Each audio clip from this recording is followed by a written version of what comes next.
guys, my name is Carol Care and welcome to my channel. In today's video, we will be talking about easy lifestyle changes to control eczema. So I've had eczema since college because I was stressed and there were a lot of projects, and of course you're graduating. So I had like small red patches on my skin, so they're usually dry, and when the conditions change, they kind of itch, and the itch lasts the whole night, and so I can't sleep, and in the morning I wake up, I have like little wounds, and it just makes you uncomfortable, makes you feel less confident, and well, it also looks ugly, like your skin looks ugly because of these red itchy patches. Now I'd like to focus on what is eczema. Eczema is actually irritation and inflammation of the skin, and they usually occur as red patches, dry scaly patches on the skin. So it can be on your scalp, on your face, or anywhere, any part of your body. And when you say it's on your scalp, like eczema on your scalp, it's called seborrheic dermatitis. And people also call it, well, the experts, the doctors also call it, the derma also calls it atopic dermatitis, skin asthma, or eczema. And those terms are interchanged, and they're usually just the same. And in my experience, I went to a dermatologist and an allergologist. So there's a difference between going to these two doctors. The dermatologist usually focuses on treating the eczema, while the allergologist does preventive measures, so to determine like the causes of your eczema. So they could be allergies, they could be like the changing weather conditions, they can also be like your diet, and well, number one, stress. And I'll be talking about 3 steps on how we can manage our eczema. The first step to controlling your eczema is to seek an expert, seek medical help.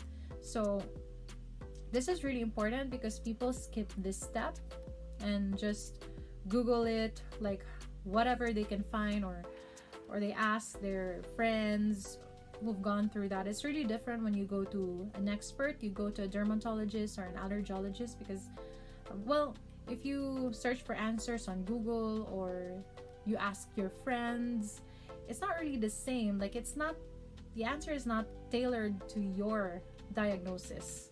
So I suggest, and I highly recommend, that you go to a dermatologist or an allergologist. So the next step is to change what you can. So by changing what you can in your capacity, you can like skip the stress and just focus on healing, because not everybody has the budget, not everybody has the resources, and not everybody can like change everything, like change their cosmetics then and there, because well, we're not the same. So I suggest that you change what you can and go slow with it. And the third step is to be really consistent with the changes that you're making, the lifestyle changes that you're making. And in my experience going to the dermatologist, I was given a list, and I was asked to write down the products that I use from head to toe, my shampoo, my lotion, and all these things, hand cream, soap, my facial wash, everything. You have to list down everything. So you have to take note of the products that you use before you go to the derma. And one of the reasons that they do this is because I mentioned about contact dermatitis, is because when you use too harsh products on your skin, it tends to have a reaction. And sometimes we're also allergic to some ingredients in the product. So Well, if you say like, oh, I'm using organic products, but not all organic products are good for your skin. Yeah, you heard that, right? Not all organic products are good for your skin. There are still some ingredients that might be irritating to your skin. So the allergologist recommends a skin test. A skin test. So if you haven't done that yet, go ahead and visit your allergologist, make an appointment, and maybe they'll recommend a skin test. And if not, it's also time for you to switch your products to ones that are fragrance free. Yes, that's the word, fragrance free, meaning like there's no scent. I'm really careful with selecting the products. I just make sure it doesn't have fragrance or parfum. Yeah, they call it parfum or perfume or fragrance in the ingredients. So it's really crucial for you to check out the ingredients in your product, and I would suggest you don't try anything that you haven't tried before, okay? Unless it is fragrance free and it has like a label called National Eczema Organization approved or something like that. Like, yeah. And that's because these products are tested and tried by people with eczema. So I suggest that you look for those ingredients with those labels from the National Eczema Association. So, and next is the changing weather conditions. When it's too hot, when it's too cold, well, we can't really alter the weather, but what we can do is we can adapt to the weather. So we have to teach our skin to adapt to the weather. So when it's too hot, we turn on the air conditioner. You can use a sunscreen that's well, it doesn't have parabens, doesn't have fragrance, and like a mild sunscreen will do. And of course, you do your activities like exercise. If you're fond of going to the gym, you do it at night instead because it's not too hot. But anyways, some gyms, like most gyms, have air conditioning, so that's fine.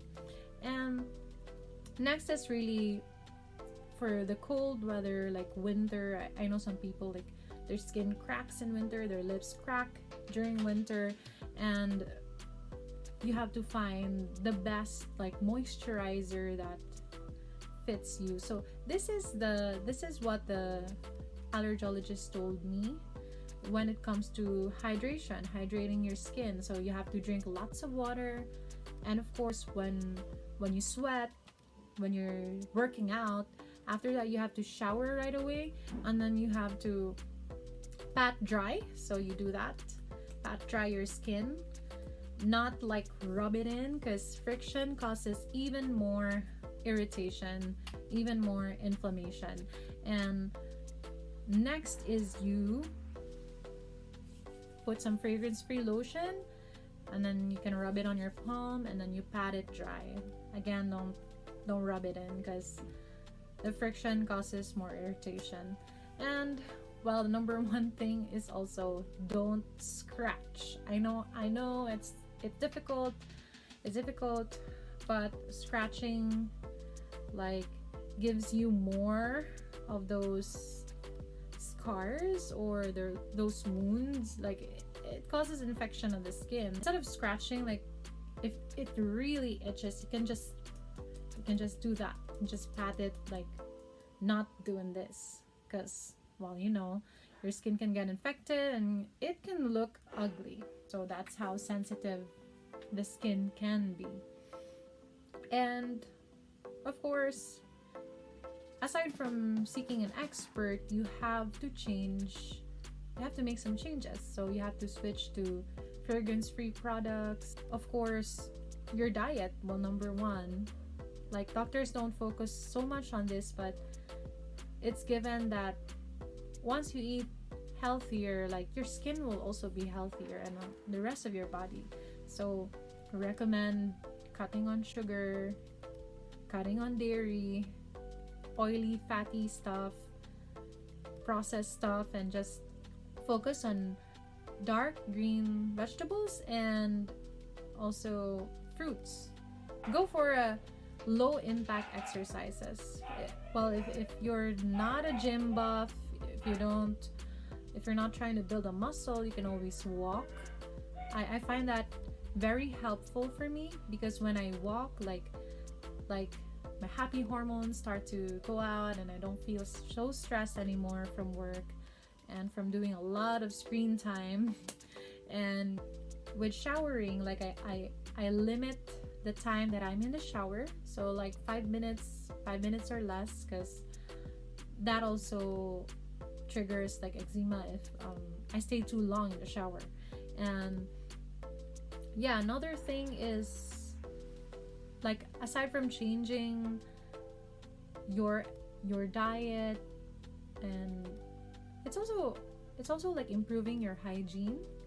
So sometimes our hair, we use like shampoo that's making our scalp itchy, or it's also like the hair is like rubbing to our like skin like this. And the number one thing is really getting quality sleep. Yeah, you need 8 hours of sleep. And if you're doing night shift, or your working hours tend to change from time to time, then you have to rethink. You have to prioritize your sleep. It's really important. And I mean, we can take all the meds, the supplements that we want, but if we don't have quality sleep, that's gonna affect our brain, that's gonna affect our skin. So I suggest you do that. And with makeup, you know what to do. Just like any other cosmetic, you have to choose fragrance-free, hypoallergenic stuff, and it has to have no parabens. It has to be friendly to the skin, and it has to be something that you're not allergic with. So do a skin test for a product yourself before you use it all over your face or all over your body. So you can just put like a pea-size cream or the product and just put it on your wrist here, and then let it stay for like 24 hours. And if you don't see any red patches, then you're good to go. But if not, if you see like red patches, or if it's itchy, then most likely you're allergic to the product. So those are just some hygienic advices that I can give you. And of course, last but not the least, is to really be consistent at it. So eczema is, well, it doesn't go right away, but you have to really be consistent with your lifestyle, with the changes that you're making, so that you can see the results. So that's it for my advice when it comes to lifestyle changes to control eczema. And if you have questions, just comment below, or please like and subscribe to more of my updates here in this channel. So thank you guys for listening, and have a great day.